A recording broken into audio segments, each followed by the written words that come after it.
On October 1st, 2024, the world stopped for a moment. Canada, the quiet, diplomatic middle power known for compromise, did something no one expected. It slammed a 100% tariff on electric vehicles coming from China. In the same breath, Ottawa added a 25% duty on Chinese steel and aluminum. For decades, Canada had played by the rules, careful, polite, predictable, but this was different.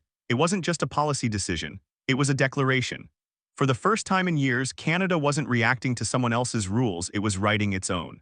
And Beijing, it was stunned. To many, it looked like an economic suicide note, a small economy daring to pick a fight with the manufacturing superpower of the world. But behind the headlines, something deeper was happening. Prime Minister Mark Carney wasn't gambling blindly. He was executing a plan years in the making, one that could rewrite how Canada survives in a world dominated by giants. Because this wasn't just about electric cars. This was about control and who would own the next century of energy. When the news broke, analysts called it reckless. A 100% tariff meant Chinese EVs would instantly double in price, effectively banning them from Canada's market. And that was exactly the point. For years, China had used what Ottawa called an overcapacity strategy. It flooded global markets with ultra-cheap steel, batteries, and electric vehicles, products so cheap that local industries simply couldn't compete. First, they'd drive others out of business. Then once control was secured, they'd raise prices and dictate the rules. Carney wasn't willing to let that happen again. His administration saw the EV industry as the backbone of the next global economy, a sector tied not just to cars, but to batteries, minerals, and clean energy technology that would define the next 50 years. The tariff wasn't just economic defense, it was an act of sovereignty. By targeting China's EVs, steel, and aluminum, Ottawa was drawing a line, one that said, Canada will no longer be your branch plant. But the risks were immediate, prices could rise, supply chains could strain, and retaliation from Beijing was almost guaranteed. Still, the Carney government pressed forward. Canada had been underestimated for too long, and this time it was ready to take the hit. But Beijing didn't wait long to respond. Just 5 months later, March 20th, 2025, Beijing struck back, not through EVs or metals, but through something far more painful, agriculture. China announced sweeping tariffs on $2.6 billion worth of Canadian farm exports. Canola, peas, pork, seafood, all suddenly caught in the crossfire. The blow hit hardest in the fields of Saskatchewan and Alberta, where farmers had spent decades building one of the world's most reliable export systems. A year earlier, Canada had sold $3.7 billion in canola to China. That market evaporated overnight. Farmers were furious. Trucks lined up outside grain elevators with nowhere to send their harvest. Rural communities felt abandoned, punished for a trade war they didn't start. For Beijing, it was a strategic hit. China's message was clear, play hardball with EVs and we'll crush your crops. But in Ottawa, something surprising happened. Carney didn't panic, he didn't call for compromise, he didn't blink. Instead, he told his ministers one thing, this is the price of independence and we'll pay it. To the outside world, it looked like defiance. But inside, it was something more dangerous. A quiet confidence that China's retaliation had just triggered the next phase of Carney's long game. Because he wasn't just reacting, he was rebuilding. As China's retaliation sent shockwaves through Canada's heartland, most leaders would have called for compromise. But Mark Carney saw something else, an opening. What looked like an economic crisis was, to him, the perfect moment to rebuild a broken system that had quietly held Canada back for decades. For generations, Canada's economy had depended on branch offices of foreign giants. American automakers, European energy firms, and Asian tech corporations. They brought jobs, sure, but kept the innovation and research offshore. Economists called it the branch plant problem, a polite phrase for dependency. When those parent companies pulled out, communities collapsed. Canada was always the factory floor, never the headquarters. Carney wanted to end that cycle. He believed the only way to secure Canada's future was to build from within, to make self-reliance the core of national power. So instead of retreating, Ottawa doubled down. The government began designing an industrial policy that forced global corporations to invest locally or lose access entirely. If an automaker wanted Canada's market, they'd have to produce in Canada, using Canadian steel, Canadian labor, and Canadian resources. No more hollow promises or offshore profits. It was a simple but revolutionary idea. Build here, benefit here. Foreign Minister Mélanie Joly unveiled the plan with calm defiance, calling it a new industrial compact. It wasn't about closing borders, it was about rewriting the terms of engagement. For every tariff China threw, Canada responded with policy, discipline, and strategy. And behind every move, Carney's philosophy echoed, tariffs weren't meant to punish, they were meant to transform. For the first time in decades, Canada wasn't waiting for permission.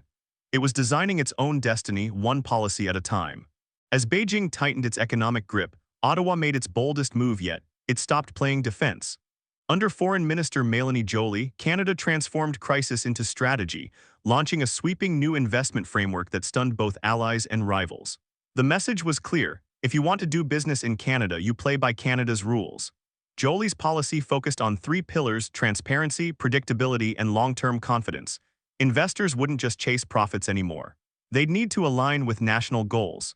It was a shift from open-door capitalism to strategic capitalism, where every deal served the country's future. But Joly didn't stop there. In a move that sent shockwaves through global defense circles, she proposed reusing electric vehicle batteries for military applications, from submarines to energy grids. The same lithium technology driving civilian innovation would now protect national security. This wasn't just clever policy. It was a warning. Canada was learning to weaponize resilience. Ottawa began blending industrial policy with defense strategy, two worlds that rarely met before.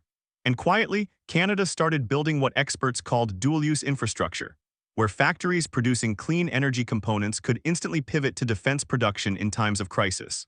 In the span of months, Canada had turned its vulnerabilities into assets. What began as a retaliatory trade war was now a blueprint for survival. Every move was deliberate, every policy was layered. And behind it all stood Carney's philosophy that true sovereignty isn't about avoiding pressure, it's about thriving under it. While China flexed tariffs and the US wavered in uncertainty, Canada stood calm, strategic, and quietly prepared. The world expected panic. What it got instead was a plan. While Beijing escalated and Washington hesitated, Ottawa quietly redrew its global map. Mark Carney knew that survival in the new trade order would depend on one thing: partnerships built on trust, not dependence. So instead of pleading for relief, Canada began turning eastward, toward Asia's most advanced democracies. In Tokyo, Japanese leaders saw opportunity. For years, they'd struggled with China's dominance over critical minerals and rare earths. Now Canada, rich in lithium, cobalt, and nickel, offered exactly what Japan needed: stability. Discussions moved fast. Multi-billion-dollar deals on battery materials, clean hydrogen, and green steel took shape. Japan's automakers, already wary of Beijing's control, started looking north instead of west. Meanwhile in Seoul, South Korea approached Canada with a pragmatic vision, a partnership of equals. Korea had the technology. Canada had the resources. Together, they could create an EV supply chain immune to political manipulation. The two nations signed agreements that merged Korean precision with Canadian reliability, setting a new gold standard for industrial collaboration. But the real breakthrough came when Europe joined in. From Berlin to Paris, leaders saw what Carney was building: a democratic alternative to Chinese dependence. Canada's model wasn't about isolationism. It was about shared resilience. Suddenly, Canada was no longer the quiet observer in global trade meetings. It was the anchor of a new economic alliance stretching from Vancouver to Vienna, one built on ethics, sustainability, and technological depth. And yet, behind all these diplomatic smiles, Carney kept one secret advantage close to his chest, a move so subtle no one in Beijing saw it coming. Because while everyone thought Canada was building barriers, Carney was quietly setting a trap. For months, critics mocked Carney's 100% tariff as reckless, a self-inflicted wound that would isolate Canada and cripple its market. But what they didn't know was that the entire policy had been designed as a trap, and Beijing had already walked straight into it. On paper, the tariff looked absolute. No Chinese-made electric vehicle could enter Canada without paying double. But buried deep within the policy was a quiet exception, one line that changed everything. If an automaker was willing to build or assemble within Canada, the tariff didn't apply. That single clause flipped the global equation overnight. Instead of blocking trade, Carney had created a magnet for investment. Multinationals desperate to keep market access suddenly had only one option: move their production to Canadian soil. And then came the masterstroke. In early 2025, Honda announced a $15 billion megaproject in Ontario, a self-contained ecosystem producing everything from lithium batteries to full EVs. Partnering with South Korea's POSCO and Japan's Asahi Kasei, the plant would transform Ontario into the beating heart of North America's clean energy revolution. Beijing realized too late what had happened. The tariff wasn't punishment, it was bait, designed to pull industry out of China and into Canada. Ottawa sweetened the deal with $1.8 billion in tax credits, signaling to the world that Canada's doors were open, but only to those who invested in its future. The result, a flood of foreign capital, new factories, and international confidence. China had tried to weaken Canada's economy and in the process helped ignite its industrial rebirth. The hunter had just become the hunted. What began as a risky trade gamble was now transforming Canada's industrial landscape. Across Ontario, factory lights that had been dim for decades flickered back to life. The air buzzed with the sound of machines, construction cranes, and something else that had been missing for years: hope.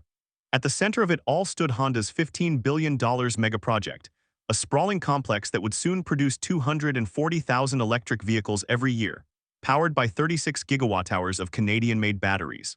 From mining and refining to final assembly, everything would happen within Canadian borders. No outsourcing, no dependency. Economists began calling it the Battery Valley of North America. A name once synonymous with Silicon Valley now had a northern rival, a hub powered not by software but by steel, minerals, and renewable energy. And it wasn't just Honda. Within months, dozens of global companies, from European recyclers to Korean cathode producers, began signing memorandums of understanding to join the network. They weren't just investing in production. They were investing in stability. By integrating the entire EV ecosystem, from raw materials to final vehicles, Canada achieved what few nations had managed: control over the full energy supply chain. Production costs dropped nearly 20% while foreign investors rushed to secure long-term contracts. Detroit and Texas took notice. The US had subsidies, Canada had strategy. Carney's plan had worked. What started as retaliation was now a revolution, one built on precision, patience, and policy. And as global demand for clean energy soared, Canada was no longer playing catch-up. It was quietly leading the race. But even Carney knew every revolution comes with a cost, one that would soon test the limits of Canada's newfound power. By 2028, the numbers were undeniable. Canada's bold experiment had reshaped its economy and its identity. But even victory came with a price. Economists warned that the 100% tariff policy had shaved up to 0.5% off national GDP, fueled by short-term trade losses and China's agricultural retaliation. For many farmers, that pain was still raw. Yet Carney didn't measure success in quarters, he measured it in generations. He believed the short-term sacrifices were the down payment on a century of independence. Under his vision of soft autonomy, Canada wasn't choosing sides between the US and China. It was learning how to navigate between them, extracting value from both while being owned by neither. It was a delicate balance, but one that reflected the new reality of global power: strength through sovereignty, not submission. Europe began treating Canada as a crucial industrial ally. Japan and South Korea called it a model of democratic resilience. Even Washington, once skeptical, quietly admitted that Ottawa had built something extraordinary, a blueprint for survival in a fractured world. And then came the twist no one expected. Beijing blinked. China, once the buyer that punished Canada's farmers, started diversifying its own imports to avoid dependency. A subtle sign that power was shifting. Carney had done what few believed possible. He'd turned vulnerability into leverage, crisis into creation. But as he looked ahead, one question loomed: could Canada sustain its courage once the adrenaline faded, once the pressure to compromise returned? Because this wasn't just a trade story anymore. It was the story of a small nation daring to stand on its own and discovering, for the first time in decades, that the world was finally listening.